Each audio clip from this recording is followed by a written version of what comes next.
नमस्कार दोस्तों, इस डिस्कशन में हम 6 मई 2021 के मोस्ट इंपोर्टेंट करंट अफेयर को कवर करेंगे। अब एक अनाउंसमेंट है, ध्यान से सुनेगा। इसी के साथ जो हमारी स्टैटिक जीके की सीरीज चल रही है, जिसमें हम सबसे पहले इंडियन पॉलिटी को कवर कर रहे हैं। इसमें अभी तक हमारी 12 से 13 क्लासेस कवर हो गई हैं, जिसमें हमने मोस्ट इंपोर्टेंट चैप्टरों को कवर किया है।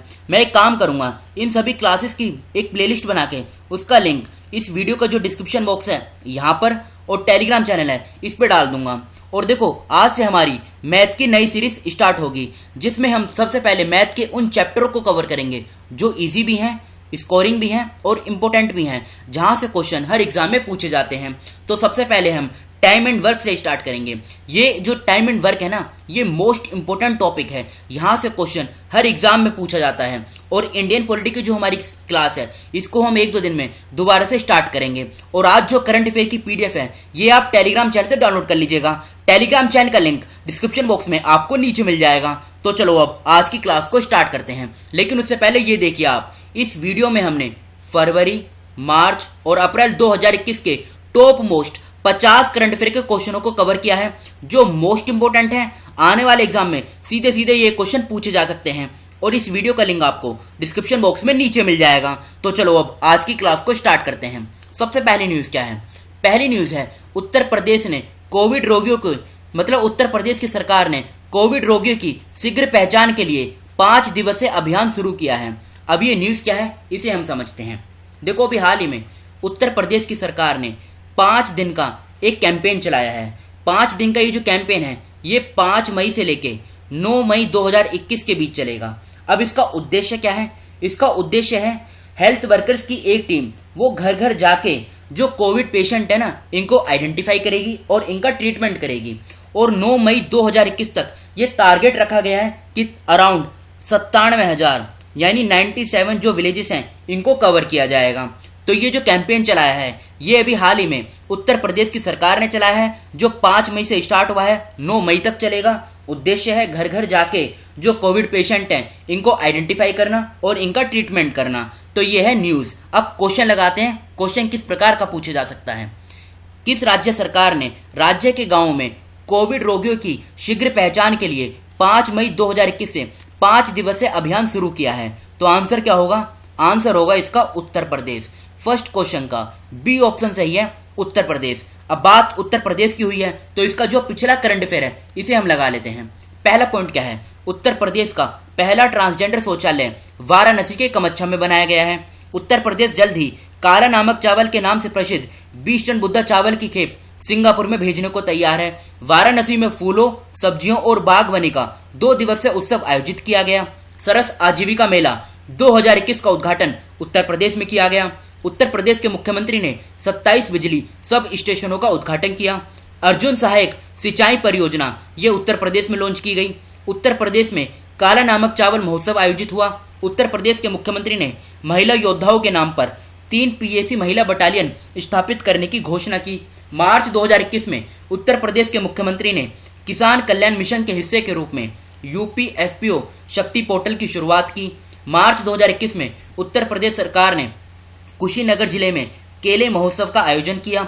उत्तर प्रदेश के मंत्रिमंडल ने 2 और शहरों को पुलिस आयुक्तालय में बदलने के लिए अपनी मंजूरी दी है। उत्तर प्रदेश के कौशाम्बी जिले को कोरोना मुक्त घोषित किया गया। गुड़ महोत्सव का उद्घाटन 6 मार्च 2021 को उत्तर प्रदेश की राजधानी लखनऊ में किया गया। उत्तर प्रदेश सरकार ने मिशन शक्ति का दूसरा चरण शुरू किया।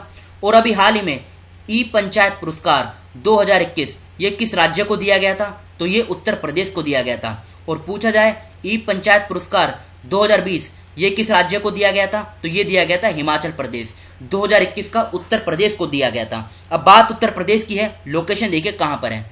देखो, ये है उत्तर प्रदेश की लोकेशन। इसकी बेसिक डिटेल कवर करते हैं। लखनऊ इसकी कैपिटल है। फॉर्मेशन कब हुई थी? 24 जनवरी 1950 में इसकी फॉर्मेशन हुई थी। मुख्यमंत्री कौन है? योगी आदित्यनाथ। राज्यपाल कौन है? आनंदीबेन पटेल। 75 जिले हैं। लोकसभा की 80 सीट, राज्यसभा की 31, विधानसभा की 403, विधान परिषद की 100 सीटें हैं। ये सभी सीटें दूसरे राज्य के कंपैरिजन में उत्तर प्रदेश में सबसे ज्यादा हैं। ये फैक्ट आप याद रखेगा। हाईकोर्ट की बात करें, इलाहाबाद में इसकी हाईकोर्ट है, जहां के मुख्य न्यायाधीश हैं संजय यादव। इनको भी हाल ही में नियुक्त किया गया था। दुधवा नेशनल पार्क और पीलीभीत टाइगर रिजर्व, ये दोनों उत्तर प्रदेश में हैं। अब देखो, एक तो आता है यूटी और प्लस इसके साथ 8 है राज्य, यानी टोटल मिलाकर हो गए 9, जिनके साथ उत्तर प्रदेश की सीमा लगती है। यूटी कौन सा है? ये तो है दिल्ली। 8 राज्य कौन कौन से हैं? उत्तराखंड, हरियाणा, राजस्थान, मध्य प्रदेश, बिहार, झारखंड, छत्तीसगढ़ और हिमाचल प्रदेश। और नेपाल के साथ उत्तर प्रदेश अपनी इंटरनेशनल बाउंड्री भी बनाता है। अब बढ़ते हैं अगली न्यूज की तरफ। डीआरडीओ दिल्ली में 5 ऑक्सीजन संयंत्र स्थापित कर रहा है। देखो अभी हाल ही में ऑक्सीजन की कमी हो रही है, क्योंकि केसेस बढ़ रहे हैं तो ऑक्सीजन की जो डिमांड है ये बढ़ गई है। अब इसी को देखते हुए डीआरडीओ मई 2021 के पहले सप्ताह में 5 ऑक्सीजन प्लांट, मतलब 5 ऑक्सीजन ये जो प्लांट है ना, इनको स्थापित कर रहा है। और अगले 3 महीनों में DRDO around 500 medical oxygen plant इसको सेटअप करेगा। अब इंपॉर्टेंट क्या है? इंपॉर्टेंट है डीआरडीओ। पहले क्वेश्चन लगाते हैं, उसके बाद डीआरडीओ के बारे में डिस्कस करेंगे। क्वेश्चन क्या है? रक्षा अनुसंधान और विकास संगठन मई 2021 में पहले सप्ताह के भीतर और दिल्ली के आसपास कितने चिकित्सा ऑक्सीजन संयंत्र स्थापित कर रहा है? तो आंसर क्या होगा? आंसर होगा 5। अब इंपॉर्टेंट क्या है? डीआरडीओ पूरा नाम क्या है? Defence research and development organisation. Hindi में क्या बोलते हैं? हिंदी में यहाँ पे लिखा हुआ है रक्षा अनुसंधान और विकास संगठन। इसकी स्थापना कब हुई थी? तो इस बॉडी का जो गठन हुआ था ना, ये हुआ था 1958 में। ये डेट आप याद रखेगा, कब हुआ था? 1958 में डीआरडीओ का गठन हुआ था। मुख्यालय यानी हेडक्वार्टर ये कहाँ पर है? तो नई दिल्ली में इसका मुख्यालय है। अब पूछा जाएगा कौन से मिनिस्टर इसके लिए रेस्पॉन्सिबल हैं? तो अभी जो हमारा रक्षा मंत्रालय है ये किसके पास है? ये राजनाथ सिंह जी के पास है, तो यही इसके लिए रेस्पॉन्सिबल मिनिस्टर भी हैं। चेयरमैन कौन है? चेयरमैन भी पूछे जा सकते हैं, तो चेयरमैन कौन है? डॉक्टर जी सतीश रेड्डी। फिर से बोलता हूँ, डॉक्टर जी सतीश रेड्डी ये इसके चेयरमैन हैं। और आज की डेट में भारत के अंदर तकरीबन इसकी 50 से ऊपर अराउंड 52 लेबोरेटरीज भी हैं। ये फैक्ट भी आप याद रखेगा। तो ये तो बात करी हमने डीआरडीओ के बारे में। बढ़ते हैं अगली न्यूज़ की तरफ। ममता बनर्जी ने पश्चिम बंगाल के सीएम के रूप में शपथ ली है। ये न्यूज़ है। देखो अभी हाल ही में इलेक्शन हुए काफ़ी जगह पर, अराउंड 4 राज्य और एक केंद्र शासित प्रदेश में। उसमें से एक ममता बनर्जी हैं, जिन्होंने पश्चिम बंगाल में जो इलेक्शन हुए हैं वहां के मुख्यमंत्री के रूप में शपथ ली है। पश्चिम बंगाल के अंदर तकरीबन 294 सीट हैं, जिसमें से 2 सीट खाली हैं और 292 सीटों पे चुनाव हुए थे। जिसमें से जो ये टीएमसी है, जो पश्चिम बंगाल की अभी रूलिंग पार्टी है, इसमें टीएमसी ने कितनी सीटें जीती? 213 सीटें जीती हैं। और देखो यहाँ पे ना एक विधानसभा क्षेत्र है, नाम क्या है? नंदीग्राम, जहाँ से ममता बनर्जी इलेक्शन लड़ रही थी, लेकिन यहाँ से ये हार गई हैं। तो यहाँ से कौन जीते हैं? यहाँ से जीते हैं बीजेपी के शुवेंदु अधिकारी। फिर से बोलता हूँ, बीजेपी के शुवेंदु अधिकारी ये नंदीग्राम विधानसभा से जीते हैं और ममता बनर्जी यहाँ से हार गई हैं, लेकिन फिर भी मुख्यमंत्री यही बनेंगी। देखो मुख्यमंत्री बनाया जा सकता है। अब क्या होगा? 6 महीने के भीतर भीतर ये किसी भी एक सीट से वापसी इलेक्शन जीतकर वापसी ये विधानसभा में आ जाएंगी। ठीक है, ये एक रूल होता है कि इन्हें 6 महीने के अंदर मेंबर बनना जरूरी है। और अब ये शपथ इन्होंने ले ली है कब? 5 मई 2021 को पश्चिम बंगाल के मुख्यमंत्री के रूप में। अब क्वेश्चन लगाते हैं। क्वेश्चन क्या है? किसने 5 मई 2021 को तीसरी बार पश्चिम बंगाल के मुख्यमंत्री के रूप में शपथ ली? तो आंसर क्या होगा? ममता बनर्जी। थर्ड क्वेश्चन का ए ऑप्शन सही है, ममता बनर्जी। अब बात यहाँ पे पश्चिम बंगाल की हुई है। लोकेशन देखें, देखो ये है पश्चिम बंगाल की लोकेशन। ये इंपॉर्टेंट है। इसकी बाउंड्री किन किन राज्यों के साथ लगती है? उड़ीसा, झारखंड, बिहार, ऊपर सिक्किम है और इधर ये आसाम है। और 3 देशों के साथ इंटरनेशनल बाउंड्री भी बनाता है पश्चिम बंगाल, बांग्लादेश, भूटान और नेपाल। इन 3 देशों के साथ पश्चिम बंगाल इंटरनेशनल बाउंड्री भी बनाता है। पश्चिम बंगाल में ना भारत का पहला टायर पार्क भी बनेगा। ये फैक्ट भी आप याद रखेगा। कलकत्ता इसकी कैपिटल है, जो हुगली रिवर के किनारे पे है। 26 जनवरी 1950 में इसकी फॉर्मेशन हुई थी। ममता बनर्जी मुख्यमंत्री हैं। गवर्नर कौन है? जगदीप धनखड़। चीफ जस्टिस कौन है? देखो कलकत्ता में इसकी हाई कोर्ट है, जहां पर पश्चिम बंगाल और अंडमान एंड निकोबार आइलैंड की जुरिस्डिक्शन कलकत्ता हाई कोर्ट के अंतर्गत आती है। यहाँ के मुख्य न्यायाधीश हैं राजेश बिंदल। इनको भी हाल ही में नियुक्त किया गया है। देखो ये फैक्ट अभी पूछा गया है एक एग्जाम में कि अंडमान एंड निकोबार की जो जुरिस्डिक्शन है ये किस हाई कोर्ट के अंतर्गत आती है? तो ऑप्शन में था कलकत्ता। वही सही आंसर है। 5 राज्यों के साथ इसकी सीमा लगती है। 23 जिले हैं, लोकसभा की 42 सीट, राज्यसभा की 16, विधानसभा की 294 सीटें हैं। Sundarban national park, Buxa national park, Gorumara national park, Neora valley national park, Singalila national park, Chapramari wildlife sanctuary, ये सभी कहाँ पर हैं? ये पश्चिम बंगाल में स्थित हैं। अब बढ़ते हैं अगली न्यूज़ की तरफ। संबल योजना के तहत 379 करोड़ रुपए स्थानांतरित किए गए, यानी ट्रांसफर किए गए हैं। अब समझते हैं ये न्यूज़ क्या है।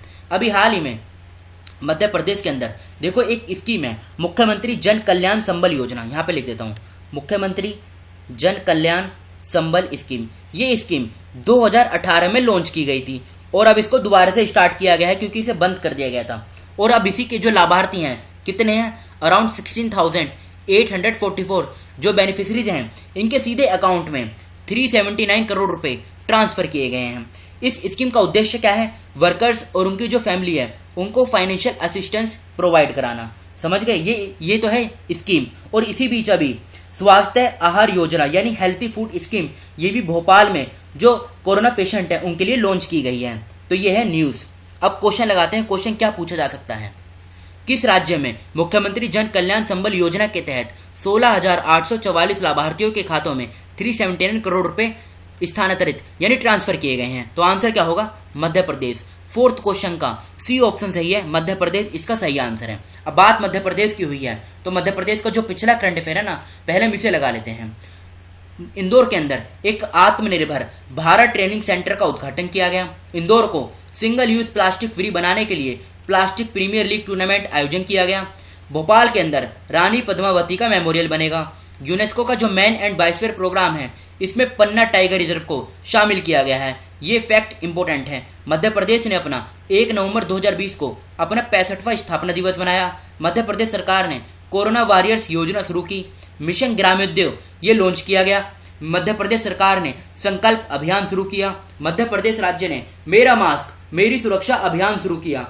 अप्रैल 2021 में मध्य प्रदेश सरकार ने 726 करोड़ रुपए की राजमार्ग परियोजनाओं को मंजूरी दी। मध्य प्रदेश के मुख्यमंत्री शिवराज सिंह चौहान ने राज्य के 52 जिलों के लिए 52 करोड़ रुपए की राशि जारी की। मध्य प्रदेश सरकार ने शुरू किया योग से निरोग कार्यक्रम। अब बढ़ते हैं अगली न्यूज की तरफ। सऊदी अरब नेट जीरो उत्पादक मंच में हुआ शामिल।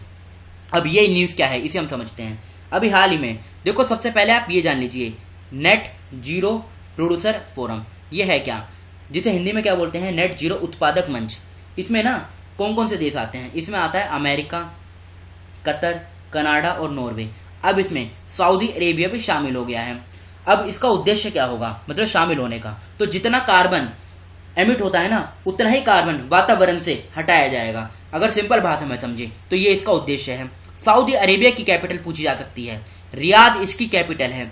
अब ये आसपास के देश हैं, Kuwait, Bahrain, Qatar, UAE, Oman और नीचे कौन सा है, नीचे आता है यहाँ पर यमन। इधर ये रेड सी है और इधर है ये पर्शियन गल्फ। पूछा जाता है पर्शियन गल्फ और रेड सी दोनों के बीच में कौन सा देश आता है, तो ये आता है सऊदी अरेबिया। अब क्वेश्चन लगाते हैं, क्वेश्चन क्या पूछा जा सकता है, हाल ही में कौन सा देश नेट जीरो उत्पादक मंच में शामिल हुआ है, तो कौन सा हुआ है, ये सऊदी अरेबिया। अभी हमने 1-2 दिन पहले ही पढ़ा था, सऊदी अरेबिया का जो कुरिकुलम है यानी वहाँ पे जो स्कूल हैं उनके जो सिलेबस है उसमें महाभारत और रामायण इसको भी शामिल किया गया है। मतलब अब ये भी उस क्लास में, मतलब उन स्कूल की जो सिलेबस है ना उसमें इसको शामिल करके ये भी अब पढ़ाया जाएगा बच्चों को। तो 5th क्वेश्चन का सी आंसर सही है, सऊदी अरेबिया। अगली न्यूज़, 13 शहरों में ऑक्सीजन संयंत्र स्थापित करेगा पेटीएम। ये न्यूज़ है। देखो बहुत कम चांस है कि ये क्वेश्चन पूछा जाएगा, पूछा भी जाएगा तो पेटीएम के बारे में पूछा जा सकता है। पहले क्वेश्चन लगाते हैं, कौन 13 शहरों में ऑक्सीजन संयंत्र स्थापित करेगा, तो ये पेटीएम करेगा। पेटीएम के बारे में 2-3 फैक्ट आप याद रखें। सबसे पहले इसकी स्थापना कब हुई थी, 2010 अगस्त 2010 में इसकी स्थापना हुई। मुख्यालय कहाँ पर है, उत्तर प्रदेश के नोएडा में इसका मुख्यालय है। ये फैक्ट आप याद रखेगा। सीईओ कौन है, सीईओ पूछे जा सकते हैं। सीईओ ये कौन है अभी, तो ये है वरुण श्रीधर। प्रेसिडेंट कौन है, अमित नायर। और ये इंडिया का मल्टीनेशनल टेक्नोलॉजी है, ये भी आप कह सकते हैं। विजय शेखर शर्मा, यहाँ पे लिख देता हूँ, विजय शेखर शर्मा ये फाउंडर हैं किसके, पेटीएम के। तो 6th क्वेश्चन का ए ऑप्शन सही है, पेटीएम। बढ़ते हैं अगली न्यूज़ की तरफ। प्रफुल्ल चंद्र पंत बने एनएचआरसी के कार्यकारी अध्यक्ष, यानी राष्ट्रीय मानवाधिकार आयोग के कार्यकारी अध्यक्ष कौन बने हैं, ये बने प्रफुल्ल चंद्र पंत। सीधा ना क्वेश्चन लगाते हैं, क्वेश्चन से आपको अच्छे तरीके से समझ में आएगा। एनएचआरसी राष्ट्रीय मानवाधिकार आयोग के कार्यकारी अध्यक्ष के रूप में किसे नियुक्त किया गया है, तो आंसर क्या होगा, प्रफुल्ल चंद्र पंत। ये सही आंसर है। देखो इंग्लिश में क्या बोलते हैं, नेशनल ह्यूमन राइट्स कमीशन। बात करें दूसरे ऑप्शन की, टीबी शंकर, इनको हमने 1-2 दिन पहले ही पढ़ा है। आरबीआई के 4th डेप्यूटी गवर्नर बने हैं। नृपेंद्र मिश्रा, इनका नाम भी न्यूज़ में है। ये देखो ये कौन है, इनको भी हाल ही में जो जापान का order of rising sun gold and silver star इससे सम्मानित किया गया है। ये प्रधानमंत्री नरेंद्र मोदी जी के फॉर्मर प्रिंसिपल सेक्रेटरी भी रह चुके हैं। अमित बैनर्जी को BEML, ये क्या है, भारत अर्थ मूवर्स लिमिटेड, इसका CMD बनाया गया है। तो ये फैक्ट आप याद रखिएगा। 7th क्वेश्चन का बी आंसर सही है, प्रफुल्ल चंद्र पंत। बढ़ते हैं अगली न्यूज की तरफ। Democratic Republic of Congo Ebola प्रकोप के अंत की घोषणा की है। कहाँ पर है? ये अफ्रीकन कॉन्टिनेंट में है। इसकी अभी 12वीं लहर यहाँ पे देखने को मिली और अब इसने घोषणा कर दी है कि हमारे यहाँ से इसका अंत हो चुका है। क्वेश्चन लगाते हैं, निम्नलिखित में से किस देश ने इबोला प्रकोप के अंत की घोषणा की है? तो आंसर क्या होगा? Democratic Republic of Congo. 8th question का डी ऑप्शन सही है। सोयाबीन की नई किस्म MACS 1407 विकसित की गई है। क्वेश्चन लगाते हैं। देखो क्वेश्चन इस प्रकार का पूछा जा सकता है, MACS 1407 समाचारों में है, इसका संबंध किससे है? तो ये सोयाबीन की एक वैरायटी है जिसको अभी हाल ही में जो अगरकर रिसर्च इंस्टीट्यूट है पुणे में बेस्ड, इसने इसको विकसित किया है। तो 9th क्वेश्चन का सी ऑप्शन सही है, सोयाबीन। बढ़ते हैं अगली न्यूज की तरफ। देखो अगला सीधा क्वेश्चन लगाइए। G7 ये अभी हाल ही में चर्चे में है, इसमें कितने सदस्य हैं? इस प्रकार का क्वेश्चन देखो सीधा सीधा पूछा जाता है। तो समझते हैं G7 है क्या? G7 7 देशों का एक ग्रुप है। पहले इसमें देखो 8 देश हुआ करते थे। इसमें अगर हम रशिया को शामिल करें तो ये था G8। कब तक? ये कहलाया जाता था 2014 तक। लेकिन 2014 में यूक्रेन के साथ एक ऐसा विवाद हुआ जिसके कारण रशिया इससे हट गया। अब रह गया ये G7। अब G7 में कितने मेंबर आते हैं? देखो इसमें जो मेंबर आते हैं ना, ये वर्ल्ड की लार्जेस्ट डेवलप्ड इकोनॉमीज हैं, ये भी आप याद रखिएगा। इंटरनेशनल इकोनॉमी और मॉनेटरी इशू को ये एड्रेस करते हैं। अब मेंबर कौन कौन से आते हैं? 7 मेंबर। अब 7 मेंबर जान लीजिए। 7 मेंबर कौन कौन से हैं? एक तो है USA यानी अमेरिका, दूसरा कौन सा है? दूसरा है कनाडा। 2 मेंबर तो ये कहाँ पे हैं? ये नॉर्थ अमेरिकन कॉन्टिनेंट में है। अब 4 मेंबर कहाँ के हैं? ये यूरोप के हैं। 4 मेंबर कौन कौन से हैं? एक तो आएगा UK, फिर आएगा आपका फ्रांस, जर्मनी और Italy. 2 member north American continent से हैं, 4 मेंबर यूरोप से हैं और 1 मेंबर एशिया से है। एशिया से कौन सा है? तो जापान। 2 इधर हैं, 4 इधर हैं और 1 इधर है। टोटल मिलाकर 7 मेंबर हो गए। तो 10th क्वेश्चन का बी ऑप्शन सही है। G7 में 7 मेंबर आते हैं। समझ गए ना? ये तो थी हमारी करंट अफेयर की क्लास। अब जो क्वेश्चन आपसे कल पूछे गए थे, किस बैंक ने कोविड-19 की दूसरी लहर का मुकाबला करने में देश की सहायता के लिए 71 करोड़ रुपए आवंटित किए हैं? SBI सही आंसर है। हाल ही में भारत और किस देश के बीच 2+2 मंत्री स्तरीय संवाद स्थापित करने के लिए सहमति हुई है? रशिया सही आंसर है। किस देश में माया गुफा की दीवारों पर लगभग 137 काले और लाल हाथ के निशान मिले हैं? ये तकरीबन 1200 वर्ष पुराने हैं। मैक्सिको सही आंसर है। ICC T20 रैंकिंग में भारत किस स्थान पे है? तो ये दूसरे स्थान पे है। विश्व प्रेस स्वतंत्रता दिवस हर साल कब मनाया जाता है? 3 मई को मनाया जाता है। किस IIT ने मौजूदा नाइट्रोजन प्लांट को ऑक्सीजन जनरेटर में परिवर्तित किया है? तो IIT बॉम्बे इसका सही आंसर है। ये तो थे हमारे कल के क्वेश्चन। अब आज के क्वेश्चन जिनका आंसर आपको बताना है कमेंट बॉक्स में खुद से। हाल ही में भारतीय सेना ने किस राज्य में अपने पहले सौर ऊर्जा संयंत्र का उद्घाटन किया है? माइक्रोसॉफ्ट और किस देश की सरकार लगभग 27,000 नई डिजिटल नौकरियां बनाने के उद्देश्य से सहयोग कर रहे हैं? निम्नलिखित में से किस संस्थान ने एशियाई विकास आउटलुक 2021 जारी की है? त्रिपुरारी शरण किस राज्य के नए मुख्य सचिव बने हैं? किसने पुर्तगाली ग्रैंड प्रिक्स F1 रेस जीत ली है? सीरम इंस्टीट्यूट ऑफ इंडिया अपने टीके के कारोबार का विस्तार करने के लिए किस देश में 240 मिलियन पाउंड का निवेश करेगा? तो इन 6 क्वेश्चनों का आंसर आपको कमेंट बॉक्स में खुद से देना है। अब देखो हमारी जो मैथ की सीरीज है इसे हम स्टार्ट करते हैं। सबसे पहले स्टार्ट करेंगे टाइम एंड वर्क, जिसे हिंदी में क्या बोलते हैं? हिंदी में बोलते हैं समय एवं कार्य। क्या बोलते हैं? समय एवं कार्य। देखो ये जो चैप्टर है ये स्कोरिंग भी है और इजी भी है। ये आपको बहुत अच्छे तरीके से समझ में आ जाएगा। और स्कोरिंग इसलिए है हर एग्जाम में 2 से 4 क्वेश्चन पूछे जाते हैं। 2 क्वेश्चन तो 100% हर एग्जाम में यहाँ से पूछे जाते हैं। इसमें ना देखो हम नॉर्मल मेथड और ट्रिक दोनों से कवर करेंगे। तो सबसे पहले हम क्वेश्चन लगाते हैं जब आपको ये अच्छे से समझ में आएगा। सबसे पहली ट्रिक क्या है? देखो पहला क्वेश्चन क्या है समझते हैं। A can do a piece of work in 10 days and B can do the same work in 12 days. How long will they take to finish the work if both work together? समझते हैं। A अगर किसी काम को 10 दिन में करता है और B उसी काम को 12 दिन के अंदर करता है, अब ये दोनों एक साथ काम करेंगे तो कितना टाइम लगेगा, मतलब कितने डेज लगेंगे? अब देखो एक तो है नॉर्मल मेथड, नॉर्मल से लगाते हैं। देखो ये ऑप्शन दिए गए हैं, ठीक है। नॉर्मल से लगाते हैं। सबसे पहले हम निकालते हैं ए का जो एक दिन का वर्क है, ठीक है। अगर हम ए का एक दिन का वर्क निकालेंगे तो कितना आएगा, ये आएगा हमारा 1/10 यानी 1/10। ये आएगा हमारा ए का एक दिन का वर्क। उसी प्रकार से हम बी का निकालेंगे तो कितना आएगा इसका एक दिन का वर्क, ये आएगा आपको 1/12 यानी 1/12। अब इन दोनों का निकालते हैं, ए प्लस बी, इनका ना हम एक दिन का वर्क निकालते हैं तो कितना आएगा, ये आएगा 1/10 प्लस 1/12। अब इनको हम सोल्व करें तो क्या आएगा, अगर इन दोनों का एलसीएम लें 10 और 12 का, तो एलसीएम लेने पे कितना आएगा 60। अब 10 को हम 60 से अगर डिवाइड करते हैं, मतलब 60 को 10 से डिवाइड करते हैं तो कितना आएगा 6, और 6 यहाँ पर 1 है। देखो इसको इस प्रकार से सोल्व करते हैं, 10 और 12 का एलसीएम लिया तो 60 आया। अब 60 को 10 से डिवाइड करेंगे तो 6 आएगा, 6 को 1 से मल्टीप्लाई करेंगे क्योंकि यहाँ पे 1 है तो कितना आएगा 6। उसी प्रकार से 60 को 12 से डिवाइड करेंगे, कितना आएगा 5, 5 को 1 से मल्टीप्लाई करेंगे, कितना आएगा 5, कितना आएगा 6 और 5 11, और नीचे कितना है 60। अब ये तो था हमारा ए और बी का एक दिन का वर्क। अब निकालते हैं कंप्लीट वर्क। तो कंप्लीट वर्क निकालने के लिए क्या करेंगे, हम इसको उल्टा कर देंगे, क्योंकि देखो यहाँ पे ए का जो 10 दिन का, ये हमारा एक दिन का वर्क निकाला गया है ना 1/10, तो अब इसको उल्टा कर देंगे, कितना आएगा 60/11।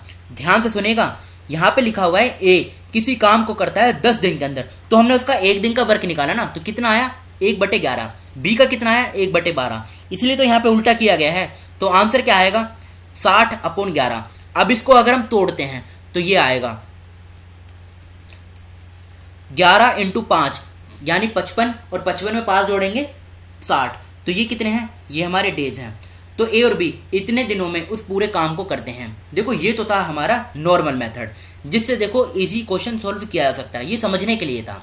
अब एग्जाम में क्या होता है, टाइम कम होता है, तो वहां पे आपको ट्रिक से क्वेश्चन निकालने पड़ेंगे, या तो सीधा सीधा क्वेश्चन, मतलब फॉर्मूला याद हो, फॉर्मूला कोई बेसिक हो जो सिंपल भी हो और इजी याद भी हो जाए। तो फॉर्मूला देखो आप याद रखेगा। यहाँ पे 2 लोगों की बात हुई है, अगर 2 लोगों की बात हुई हो ना तो क्या करेंगे, यहाँ पे ध्यान से सुनेगा, time taken by A plus B, time taken by A plus B to complete the work, to complete the work, ठीक है।